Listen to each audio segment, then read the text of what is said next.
I am very excited to be joined by a great friend and a very much a huge collaborator for Heretic Parfum, the incredible Pascal from IFF, who has joined us all the way from Dubai, which is very late for him. So thank you for making the time to join me and to have a conversation about our latest collection, which is deeply sold out, much due to your brilliance, Ghosts. Pascal, can you tell everyone a bit about you and about your history with IFF? Yes, sure. My name is Pascal Gaurin, so I'm a Senior Vice President Perfumer at IFF.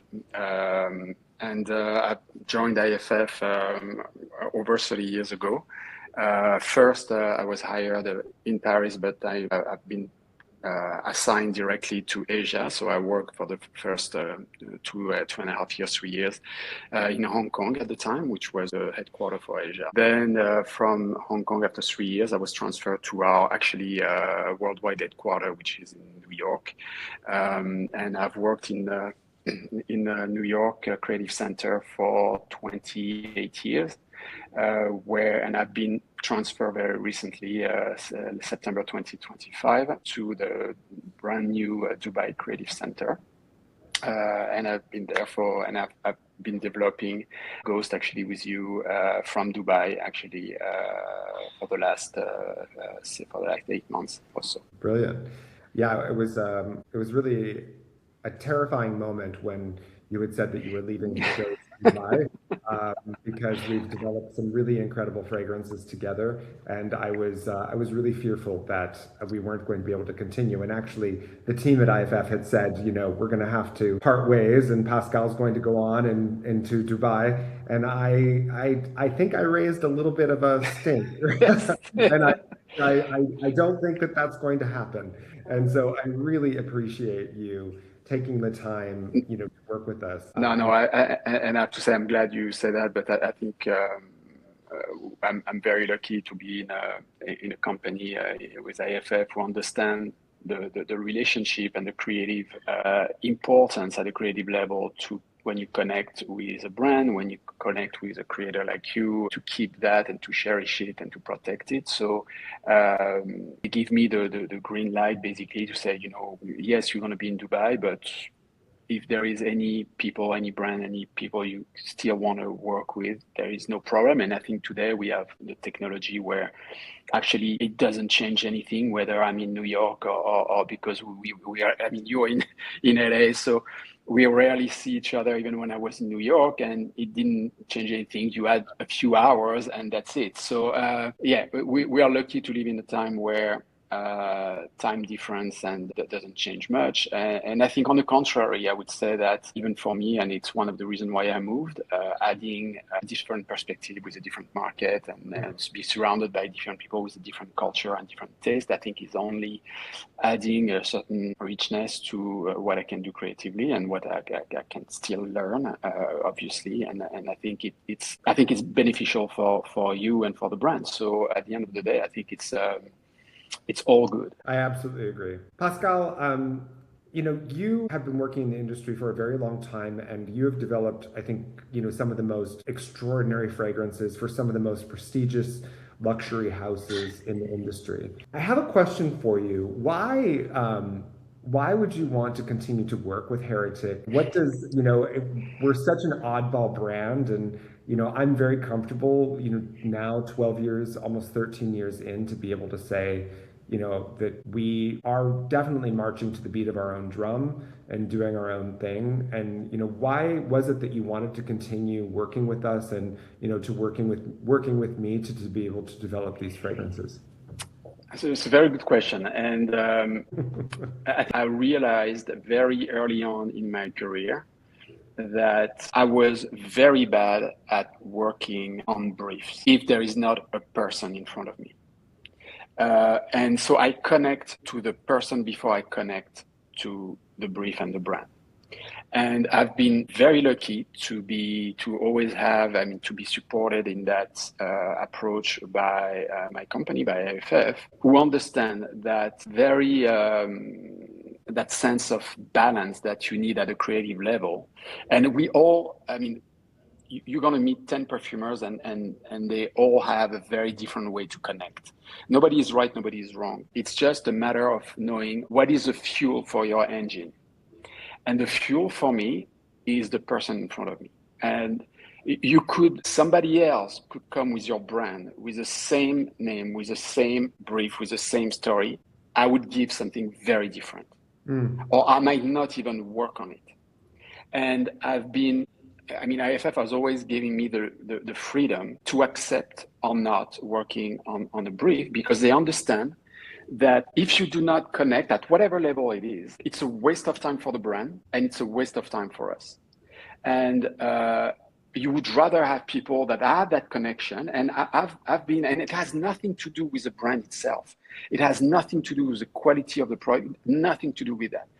I've been in session where I don't connect. I don't understand what they want, what they're trying to achieve. And even when I see the finished product, I'm like, this is not for me. Clearly, it's not for me. And I'm glad they find the person that is matching what they are looking for and matching the brand. So I've never had any regret saying no to a brief. It's out of respect for the brand, because I don't want for me to give something that wouldn't be at the level of what they expect. It's a waste, and I don't want to waste their time. When I find brand, and usually you know it very quickly, when you feel something speaks to you, you read it and you're like, wow, okay, that's super interesting. And the way the person tells the story, I'm like, wow, I want to help these people telling that story, because I find it fascinating. So in your case, that's exactly that. That's, to me, you say, the odd aspect of your brand, but that's what fascinates me. It's something that it's very unique to me. And I know whatever I do for you, I could not do it for anybody else. So it's a kind of it's a moment suspended in time, and something that I know, like, for example, and it's interesting because I always work on your project at night. Because I know it's a moment where your for some reason my brain goes at a different speed, and I can go into places and into spaces and olfactive and adventure and daring moments that are very unique. So, and I know you now well enough to be like, I know I can push you far, and I know I can send you something that goes really beyond what anybody would dare doing. And I know you will never, ever judge it. And you may come back and say, this is not for me, but you have that sense of expressing what you feel that I connect with. And even sometimes I'm like, I get his point. Yes, I understand why you think it's not for that. And at the same time, your comments are always on point. So to me, it makes those projects very exciting for me, very scary at the same time, because every single time you send me a project, I open it and I'm like, my God, how am I going to do that?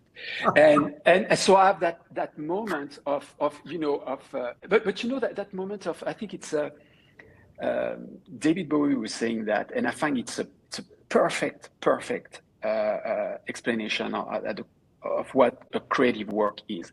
He was saying that in an interview that I saw not long ago. He was saying, I become very frightened when I am in my comfort zone, because being in your comfort zone, you become lazy and nothing new comes out of it. He said you always need, he take that image that I find very interesting. He say it's like being in the water and you don't know if you're going to drown or not. Your feet are barely touching the bottom and you don't know if you're going to drown or not. And he says that at that moment where you don't know if you're going to make it or not, that you come up with your best idea, because it's a matter of survival. Yeah. And I agree 100% with that. And that feeling that I have every time I open a brief from you, I have no clue how I'm going to get out of it. And I love it because you have that mix of fear, and you got to find a way to get out of it. And you have to find a way because because I've never read anything like that before.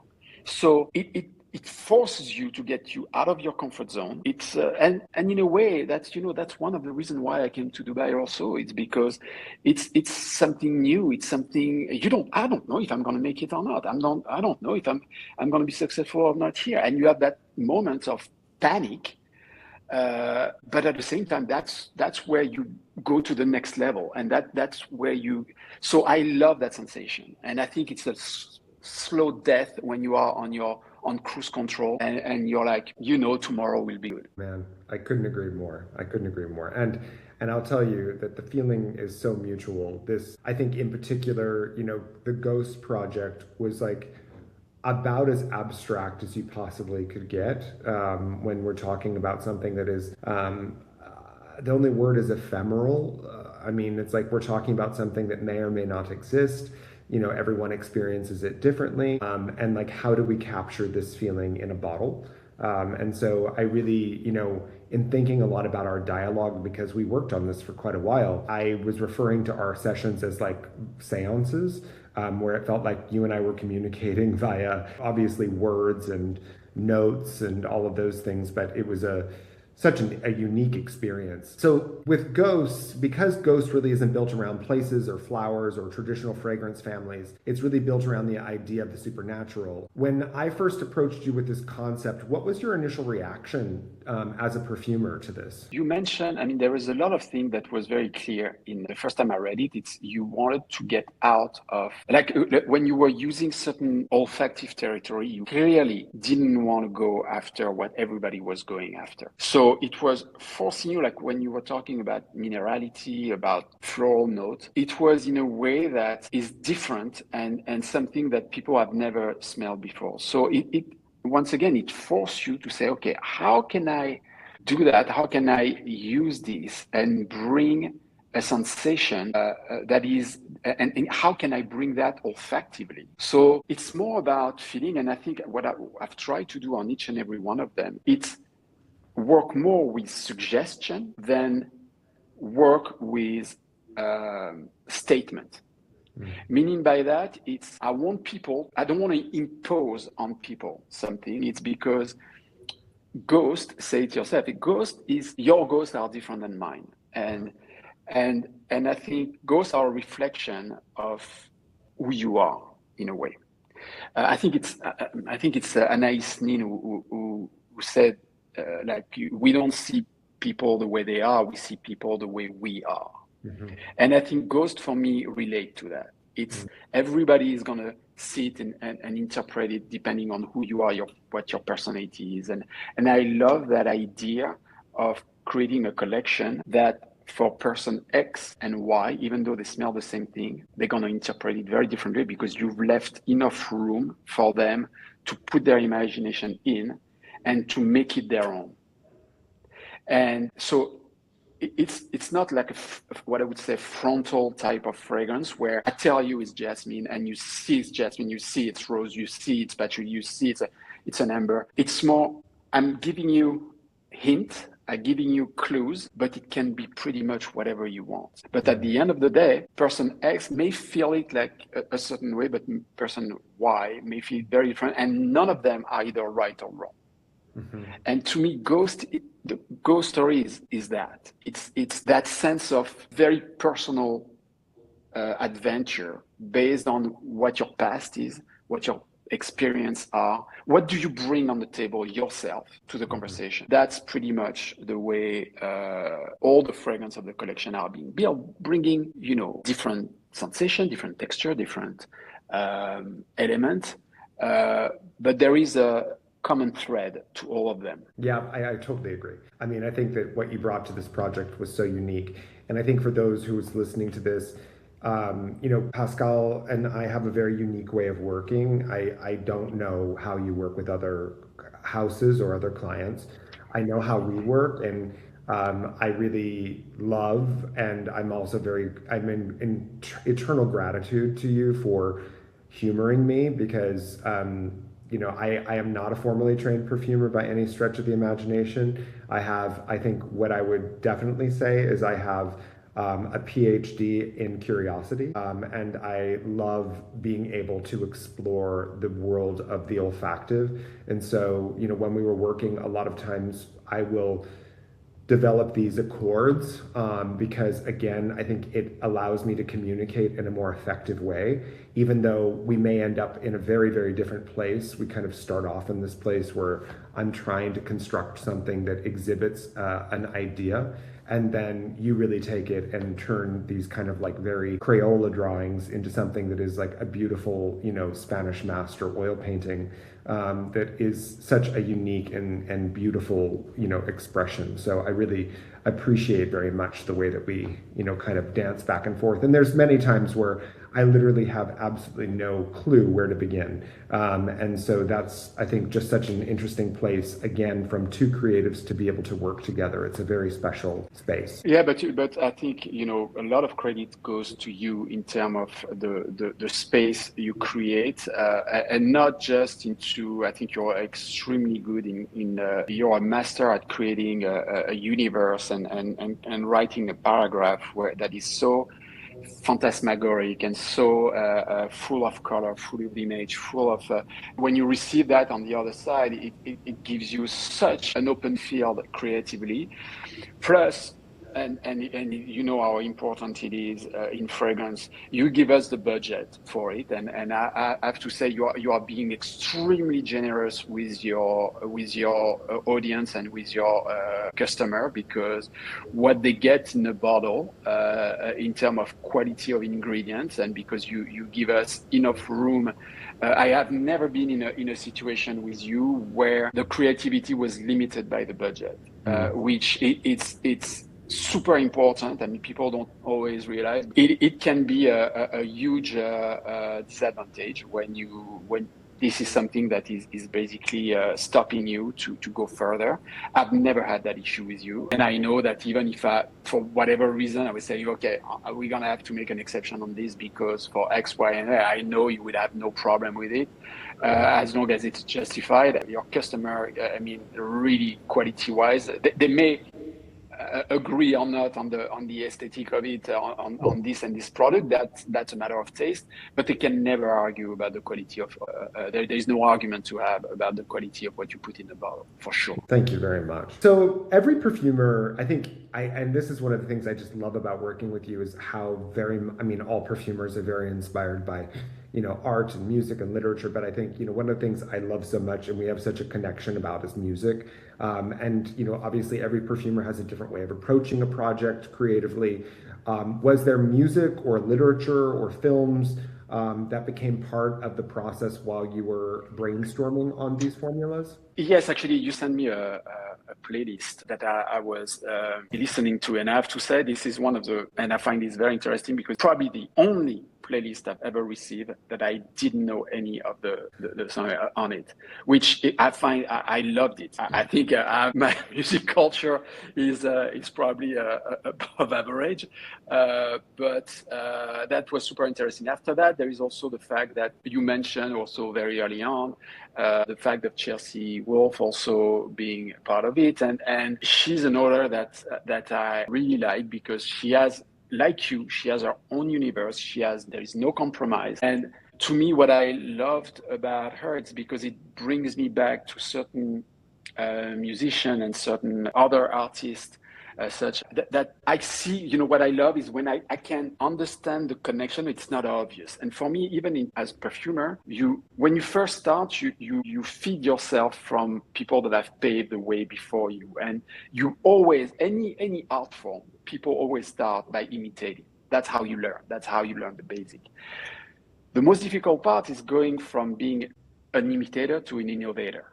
And some people can never pass that level, because being in front of a white page is very, very, very different exercise. But what I love is when you can feel what they've admired, but they've managed to get it, to digest it, and to then get something on their own that has their own signature, but you can still see, the influence, and a lot of artists is the case. But what I like about Chelsea Wolfe is she's I can understand. I can feel certain things. Like for example, I'm a huge fan of PG Harvey. I'm a huge fan of Nine Inch Nails. I'm a huge and when I was listening, I'm like, oh my God, this is that kind of universe, and there is a darkness into it, and there is a certain unusual aesthetic beauty that is both dark but at the same time make you think about your own personal experience and bring you into places that are very unusual. So I think, yeah, I was really fed by that kind of universe during, because to me it was based on what you sent me, the soundtrack that you sent me and the playlist you sent me. It was fitting my place that I enjoy. So it was an easy, the music connection was very easy, and I think it was actually very good that you sent that to me very early on. I love that. Yeah. Music for me on this one was a big, really a big driving force. And obviously the Chelsea Wolfe was like this thing that I just kept coming back to in the playlist, that, there were certain Yeah, tonalities in her work that just really felt like it was evoking this kind of aspect of, I mean, I use the term haunting loosely because it just, yeah. her work to me feels very haunting. So, ghosts are defined by absence as much as presence. And as a perfumer, how do you compose something that's meant to feel like it's disappearing rather than arriving? Well, I think we go back to what we were saying earlier. I think it's that notion of something that invites you to discover something and doesn't impose on you your view as a perfumer. That means you tell a story. You're talking about music as a kid. It took me actually 30 years to realize that. But as a kid, I was listening to music because I'm an only child. So that was, my way of hearing stories was not through my parents reading me story. It was through music, basically. And I realized that I've never listened to, even though I'm French born and raised in Paris, I have never listened as a kid to French author, musician, French songs. And I think the reason why I did not do that, it's because, and I was only listening to a British or American author or singer, it's because I did not understand what they were saying. And I Mm. think for me, it was giving me room to create based on what I was hearing musically. I could create my own story and my own universe. So it was inviting me in, but letting me create my own space and my own story. And I could tell the story based on what I was hearing and what I was feeling emotionally to the music, but the word were not imposing me the view of the interpret. And I think that's what I was trying to do on that collection, is not to impose on people. It's to suggest, and we talk about ghost. A ghost is something that doesn't impose on you. It's something that is very flicking, and two people watching it could see something very, very different into it. And I think your own imagination and your own fear and your own past create what you're seeing, create what you. So to me, it was. I think the collection has that. There is a certain translucid effect in those fragrances that invite you, that where you scratch your head and say, "What is that?" And each and every one of that, you're like, "What is it? What is it that brings me back to it?" And you can't really point your finger. And I think I would be it would be very difficult for me to put them in a specific olfactive family. And I find that very interesting because I would be hard pressed to say, oh, this one is more of a woody, or fougere, or a floral bouquet, because I don't know where I would put them. Hmm. And I love that about that collection. Yeah, I think I also agree. I think that that's the magic of it, is that they're so non-describable. Do you know what I mean? Yet at the same time, they have these like very interesting impacts on people. And it kind of leads me to the next question, which it's a question that it's very remedial, but I was dying to hear your response to this. Mm-hmm. And like we danced around it a lot in our conversations as we were developing it. I'm very cautious about, some of these terms that, are part of, I will call it like pop gothic culture, and wanting to really like elevate the conversation. But this is one that I'm just dying to hear your response to it. Is, as a perfumer, I would love to understand, what does haunted smell like, and what are the key notes of, like, if I'm going to air quote haunted, Like, what is that? Haunted for me is what is there when everything else disappears. Mm. It's something that remain with you even when the odor itself is gone. Your memory cannot erase it. So it's what linger. And I think when I was developing it, I'm like, if I was losing somebody that is very, very close to me, that sensation of the presence of that person still being there, to me, that's what I was trying to recreate with those fragrances, that sense of, yeah, the person is not physically there, but the presence is still felt. And how can you, when you wear a fragrance and somehow when you don't have it, you feel you're missing a part of you, but at the same time, it's still lingering, it's still there. Even when you go to bed at night after you can still, it's still there, and it's that sense of linger in the air. And even though it's your brain playing trick on you, but that sense of being haunted by something that you cannot stop going back to, that presence that is constantly there. That's a perfect way of describing it.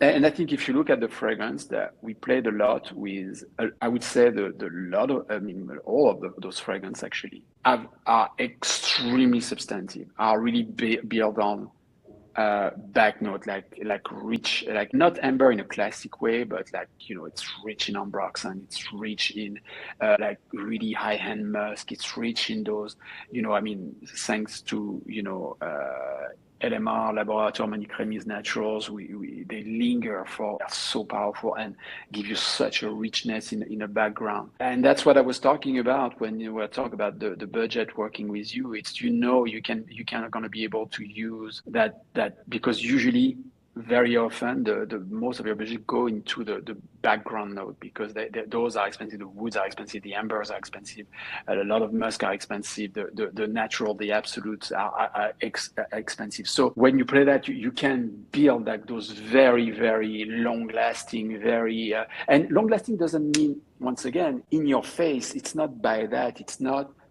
but it's there, it's in the air. And even if the person is gone, like not in a room, their presence linger. And to me, that's what I was trying to create Ghost around, is that sensation of still having the person around you. And I think that it's totally achieved. Actually, I think what you were just talking about, it was something that I wanted to speak to, and I think it's a perfect bridge into the next question, was about the naturals, because Heretic, obviously started off as doing its first collection of 8 fragrances, 100% natural. But throughout this collection, we intentionally really embraced naturals. The kind of subtle instability and the materials that definitely, I think the reason I love them is because they evolve in such an unpredictable way.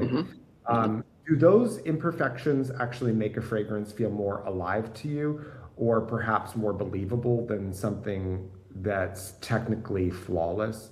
Because I always talk about naturals in the sense that, although LMR, I think, is a great example of like the most extraordinary naturals available, and I don't know that I can really find them to have flaws, but they definitely are quirky. And I think that this is always that conversation about naturals versus synthetics, whereas a synthetic is it's very polished and it's really engineered, and a natural has its own specific DNA that makes them unusual. So what's your feelings about that? You have ingredients in our palette that are universal. What I mean by that, I've never met somebody who smells a musk or a vanilla saying, I hate it. Mm. You see what I mean? You have notes like Adion, everybody loves it. So you're not going to create a surprise or an edge by using those products. So when you talk about this imperfection, using natural, yes, you're 100% right. The LMR natural are, to me, Laboratoire Manicremies has the best natural on the planet, period. There is not even for me a conversation about that. And we are lucky that they are part of IFF, so we have access to that treasure. But a lot of naturals, when you realize that, when people talk about jasmine or tuberose, they have always seen this product in a finished fragrance, but very few know when it smells pure.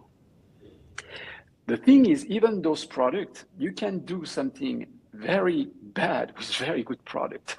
Sure. My job is to be able to use those products in a way that make them appealing. So you can use them. What is interesting with the collection is to use those products at a level that the audience has never smelled them. So you play with that and you use them with other products that they are usually not used with. So you create something that is almost like dissonant, or something that is not, symmetry can be interesting, but symmetry can be extremely boring. True. So when you want to attract, it's like in photography, if you put the subject in the middle of it, it's not as interesting that if you put it on the side, because all of a sudden your attention goes somewhere else. It's the same thing in music. All of a sudden you have to change the way people are. I was having that conversation not long ago with my son, actually. And we were talking, and I said, we're so used to listen to certain music. Like if you take Stairway to Heaven, for example, which is the most played song ever. And I asked my son, I'm like, do you know what is the particularity of that song? One of the particularity of that song. I said, there's two things. First of all, nobody would play an 8-minute song on the radio in the 70s, number one. So the fact that it has become so brilliant, it's because the fact that it doesn't follow the rules. Number two, there is no chorus. So I said, you take those two elements on paper, you would be like, that would never work. I'm just simplifying. Of course, the success of Stairway to Heaven is way more than that. But it's two elements that are unusual, not having a chorus, not having something like extremely long. Yes, it's a build-up of, it starts very slow, and it's the firework at the end. And that's, to me, also part of it. But you see, the construction is different. So to me, on this, it's also the way you use those products that makes them unusual and bring people's attention. And all of a sudden, the people are like, oh, well, that's different. Because using vanilla for using vanilla, you're not going to create a surprise. But if you use vanilla with all of a sudden with products that are unusual and vanilla has never been used with, that, then all of a sudden you make the vanilla very interesting. Absolutely. So it's the same thing here. I think we've played with a product at a certain level, like we were talking earlier about Doppelganger, for example. A huge amount of ginger was used in that product. But when you smell it, you can say, oh my God, it smells like, because the way it's used with other products makes it different. You have, a very high level of natural sandalwood in it. So, that's the way you play with those materials and the way you shape them together. And you use, products that are not, we didn't come up with a product that is, have never been used before, but it's the combination that is unusual. Absolutely. Yeah, no, I totally agree. I think that the use of naturals in this collection is really uncanny and unpredictable and makes it so special. Yeah. And actually, I think that that's a great way of bridging into the next question, which is Doppelganger. Doppelganger, I think both you and I, it's probably out of the collection, it's my favorite in the collection as well. But Doppelganger explores the uncanny feeling of smelling yourself on someone else. Technical perspective, how do you create something that feels unmistakably human without becoming overtly animalic? I think one of the challenges in this was to bring, because we know that sensuality, for example, and sexual attraction change depending on culture. This is something that I discovered, for example, being born in France and raised in France, then going to Asia and then going to the US. The sense of what is sexy changed drastically. So the problem is when you've been born and raised in France, your sense of what is sexy is very different than the US culture. So you learn that not to just have a very narrow mind. And so here we're trying to apply something. And what for me I was looking for, it's something that can connect to not the smell, but the sensation of skin. Which in the world of ghost, I find is interesting because ghost is not a matter of skin. But here, when you talk about projecting on something, there is one thing we all share is skin. The odor may change, the texture may change, the color may change, but at the end, skin. And yours and mine, and applying the product on X, Y, and Z is the skin is the biggest interaction they're going to have with the fragrance. So this is the number one thing that is going to change and make the experience unique from 3 people that were the exact same fragrance. So here, what we played with, it's actually, it's a very, all the formula of Ghost have one thing in common. They are very simple in construction and very direct. And to me, what I hate is when people have to explain you, whether a piece of music or a movie or anything, when you have people have to, let me explain you what you shouldn't have to explain. You feel it or you don't. And here, the thing is, once again, what we were saying, we give room for people to not impose on them, but to feel the way they want. And I think on Doppelganger, the reason why I like it is because it gives you that sense of, there is a sensuality for me that is phenomenal. Because you have both something that has a creamy, milky way, and I think the sandalwood plays that role, but you have, you have the mugs that are very enveloping, but you have you have a massive amount of ambroxan in it, so that gives you so it's very, as you were saying earlier, very built on the background note and things like that, but at the same time you have that ginger that all of a sudden give you the clarity, give you that spark of life, and give you that sense of clean effect in a way, because it's not a citrus, but it's the closest thing you can have to a citrus, and it massive amount also of cashmere and things like that. So when you look at it, it's not screaming. It's very close to you, but at the same time, it projects in a very it's not a punch in the face, but you can feel it. Yeah. And to me, that's also what I like about modern perfumery. You can see that even the way the market is moving, you have now consumers that don't want their fragrance to scream across the room. Right. But at the same time, they don't want something that they can smell themselves or that the person next to them can feel either. So it's to find the right balance and to have something that has an elegance and a timelessness in a way that is, I would be hard-pressed to put an age on that fragrance. I think this fragrance would be relevant in 10 years from now, or would have been relevant 10 years ago. And when you talk about Ghost. Yeah, that's very true.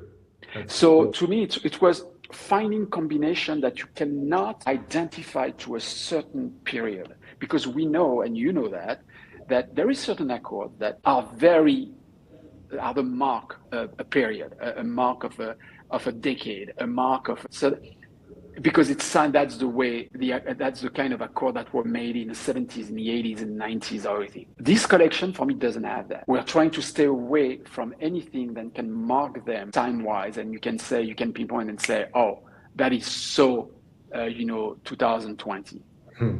Or that's retro.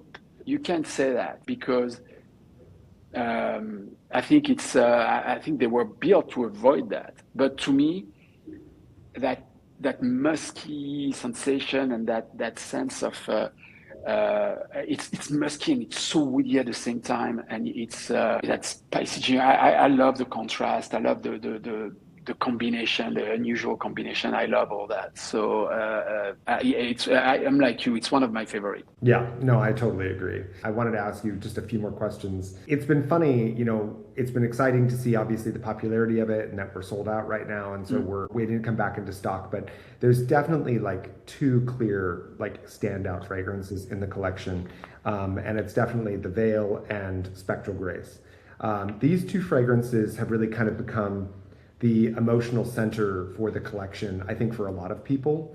And they're radically different fragrances, yet both seem to create an almost involuntary emotional response. Could you deconstruct each one of these for us? Sure. And what are the key materials, like the technical challenges, the invisible details that people don't realize are in these fragrances? Let's start with Spectral Grace. Sure. Spectral Grace, I remember you having two words, and you say you have to think about elegance, abandon. You mentioned that. Yep. And I'm like, okay, that's interesting concept. What I was trying to go, it's after that sense of that, like you're somewhere, you're like on, let's say, the Pacific coast or the Atlantic coast or wherever, and you have that everything start, even though everything was blue, everything start to get black, and you have that black cloud coming, and you can feel that things are about to change, and you have that sense of electricity that is coming. the smell changed, the color changed, the luminosity changed, and that sense of electric stillness before the hurricane unleashed. And Spectral Grace was, first of all, if I remember correctly, I think it was the mix of two fragrances that we had. I think it was a mix of one fragrance called White Shadow and another one called Spectre, if I'm not mistaken. That's correct. Mm-hmm. And we liked both of it, and we thought, okay, we have that sense of something is about to happen, that sense of tension, but right that moment, right before everything goes out, basically, and the work around this cloud of musk that darken and the very threatening floral. For me, what I like is that you have that floral fragility that mix with something that is threatening. So it's that balance between something fragile and that sense of losing balance, and you can lose that very beautiful delicate, fragile thing that all of a sudden. So, and I love that tension between those elements. So here, I mean, we play with, if I remember, we have, I want to make sure that I'm not saying, the floral C is probably the most floral of all the collection, because we play with a lot of different natural. We had Rose Absolute and Rose Essential from Turkey. We had Absolute Jasmine from Morocco. We had Orris in it. So there is a richness in a floral C, but it's rich without being heavy, without being overwhelming. But it's like lace for me. It's like the veil of a bride. There is something, you have a transparency into it, but at the same time, you have elements that are much more, I mean, you have something ambery and musky at the same time that comes with it and rapid. I think it's beautifully elegant. So I understand. I couldn't agree more. I mean, I think that this fragrance captures everything that I was hoping for. And I was really very inspired by the idea of like, what would the ghost of Grace Kelly smell like? Yeah. You know, Grace Kelly for me, I think, is such an interesting figure for this particular fragrance in so many ways, and what she represented to so many people. And I think that the duality that she played with how, like, what a force she was in her career path, yet she represented this idea of like fragility and the ultimate feminine and elegance in such a beautiful way. And so I found it very interesting also that she became Alfred Hitchcock's muse, and you know that he adored her and he just loved casting her, and yet like Hitchcock's work bridges this gap of extreme emotional tension, and I feel like this fragrance does that thing where, to me, it almost feels like a Hitchcock score where Bernard Herrmann would bring in these strings at times that felt like a cold blade in a situation. And this fragrance does that very interesting duality where it's like it's poetic and beautiful and feminine and delicate, and yet there is this strange sharpness that cuts through it and creates a very interesting tension. I wouldn't wear this fragrance personally, but I just love it when I smell it on other people, because it just, I agree.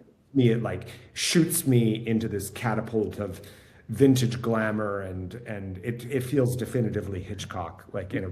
And for me, what you were saying about this duality of strength and fragility you find in Grace Kelly, I think we are, and I think you and I share that, we are, I think, attracted by people who have that duality, that sense of, there is for me nothing more attractive that somebody who admit this fragility, even though they have a strength of character, but shows, that's why I love, talking about a songwriter. It's the reason why I love Nick Cave, for example. Nick Cave, for me, has that sense of extremely of strength and power, and when you see what he went through in his life, and then at the same time there's a fragility and a femininity into who he is, even though he doesn't look anything feminine, but there is a feminine sensibility to me that I find super attractive, and I think his words and his music show that fragile aspect thing, and I think this fragrance for me represent that, and I agree with you. I think Grace Kelly is a perfect symbol of that. Totally. So tell me about the veil, because that's also like very different and Yeah. also really special. So the veil was I remember what you saying that you wanted something mineral without being classic um, aqueous and watery and smelling like you didn't want that you mean like seaweed and everything, but still having that minerality. So it was looking for how can you do like having a translucid, and you use those words, translucent linearity. And when you say we talk about translucent linearity, that's those moments where I scratch my head and I'm like, oh, okay, how am I going to do that? And so every time you're like, it's once again, you have to think about it. It's the reason why I think for me doing that at night, where you can focus and really let your imagination go. And I think the veil was how do you reinvent mineral notes without being smelling like the ocean, or without smelling like watery. So here, what I find interesting is in that note, there is no cologne, there is no product like that, but there is that sense of mineral aspect. So I played, for example, with a lot of like you have pink pepper, you have. I play with elements that are actually very dark. I play with wood that are very almost like driftwood, that give you that sense of that mineral sense. I use actually a captive from IFF called Crystal Fizz in this, because it gives you that mineral aspect, like that aldehyde. It's not a classic aldehyde, but it gives you that aldehyde kind, almost like what the frozen ocean would be like. For me, it smells like ice, basically. So there is a certain florality, but there is also elements that are darker in a spiciness. There is actually, there is that sense. And same thing for me. I find this is something I could easily wear. There is that because I love that driftwood, musky, ambery, but yet fresh and super sexy and enveloping type of thing. But there is edges. It's not polished. It's not so. I find it super memorable. And there is a product like, there is actually a pretty large amount of, so it turns around Oris. So you have that big amount of Oris that gives you also, for me, that mineral aspect, because it has like that skin effect also, that almost like, it gives you that sense of skin, after, to me, I like that effect of, it's almost like salty skin for me, and not in terms of smell, but in terms of sensation. Yep. And it has an animalic note that I find very human in natural Oris. So I play with a large amount of that, and there is, more like almost a saffron effect in it. So it's once again, it's playing with light and shadows. And it's also, once again, for me, the veil, you can see what the person is, but would you recognize it? Mm-hmm. So it's that sensation of, once again, you don't reveal yourself completely. Mm-hmm. You let people guess, but without telling them everything. So you let their imagination goes. No, perfect description. I mean, this fragrance for me is so unique and special, and it's so wonderful to hear you unpack it. I think, one of my all-time favorite notes is pink pepper. I think it's such an underrated note, and it creates such a unique olfactive quality to a fragrance. And then it really creates this interesting diaphanous quality to it that feels luminous and gauzy and very interesting. It's really beautiful to hear you talk about that. I have kept you very long, and I want to wrap up with one question that I'm dying to hear your answer to. I think it's probably the most important question that I could ask you is, okay. Do you believe in ghosts?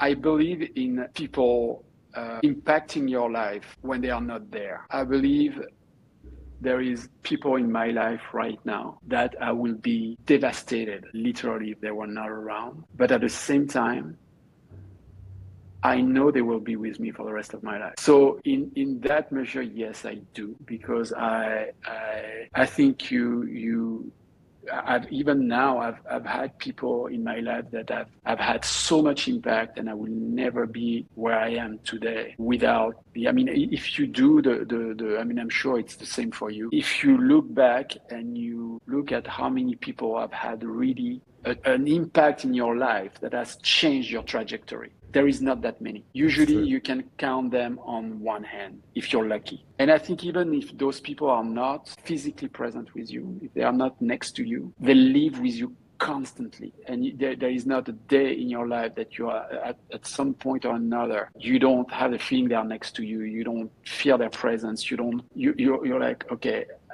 they're almost guiding you, even though they are not around, they are guiding you. And I think in that respect, yes, I do, because I strongly, believe that even if it gives me chill actually just to talk about it, even if the people that I know today were not around, and we all know that that's something that can happen anytime, I think, these people will still be with me no matter what. So, and I think that collection for me is that feeling, is to say that even if it's to give you that sense of once you wear them, they're going to impact your life, they're going to impact people around you. People are going to perceive you also. I think fragrance translates and allow people, it's opening a door, a window to something that people don't necessarily see in you, but you let them take a glimpse into something that you are that you don't necessarily want to reveal. It's not that obvious. And usually you don't pick a fragrance that you wear. I'm not saying that the one you wear just once just to see what it is, but when it becomes your fragrance, there is a reason why you picked it.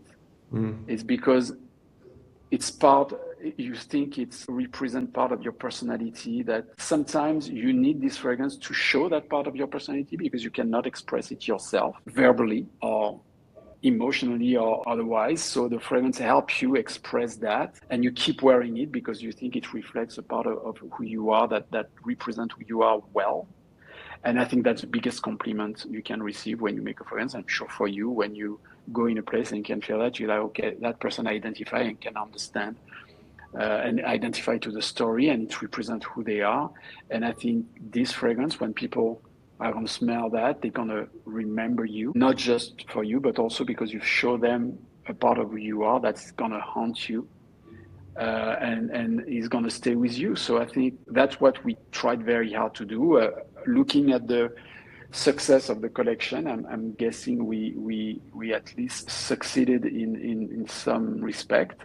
And if it connect to people and people can help, create a ghost of their own and help them, that's part of what I think this collection is very unique. And I don't know any other brand that can come with conceptually with this and realize that the way as brilliantly as you did, because it was quite frankly, when you first spoke to me what you had in mind and what you wanted to achieve with that collection, I was like, okay, that's a task, and I think it's the way you did it, the passion you put behind it, the from the bottle to, for me, I don't even know how you managed to go from nothing to where you are taking care of everything from packaging to concept to visual to bringing people like, we're talking about Chelsea Wolf, or I don't know how you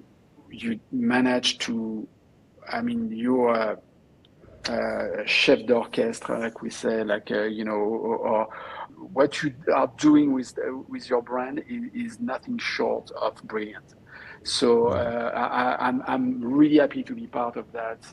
Very proud and very humbled by you still wanting to work with me for this adventure. And I'm so glad that I'm on board with you and enjoying each and every minute that we have to develop those projects that are unique and absolutely mesmerizing to me. So congratulations. It's really a hell of a job you're doing. Oh, Pascal, I can't even begin to tell you, you've been such an icon for me to work with. And, my journey with IFF has been such an interesting one. And I can remember back being at the Fifis and having one of your amazing reps reach out to me and ask me, if we wanted to potentially develop work together. And I just had never imagined that such a prestigious house would have an interest in working with me, and then of course like our friendship and our connection and kind of developing these stories in challenging. I think the challenging what is being made and what is standard, what is status quo. I think that this is what we both are on this planet to do, and to continually chase, and to create dreams. And that's the goal. Do you know what I mean? Is to be able to do these things that give people enormous beauty and allow them to connect to themselves in a very meaningful way. Pascal, I just want to thank you. So I have no words to express to you my gratitude for you taking the time. I think it's almost 10 o'clock your time at night. And I'm so grateful for your time, your expertise, your passion, all of it. And I think in this interview, we touched on a lot of different subjects, but I think that your passion came through so loud and clear. And truly, I'm just so grateful, and I'm very excited for our next adventure and our next fragrance collection, which we've got quite a few on the way. Likewise, you will always have my support as long as you want it. It's really a great journey, and quite frankly, I'm enjoying each and every minute. So please keep coming with those crazy ideas. Just amaze us. In the future, keep doing what you're doing. You are extremely good and talented at it. So it's feel very, very lucky to be able to work with you and to work on this incredible and unique brand. So keep doing what you're doing. Thank you so much. Thank Pascal, have you. such a good night. We'll talk soon.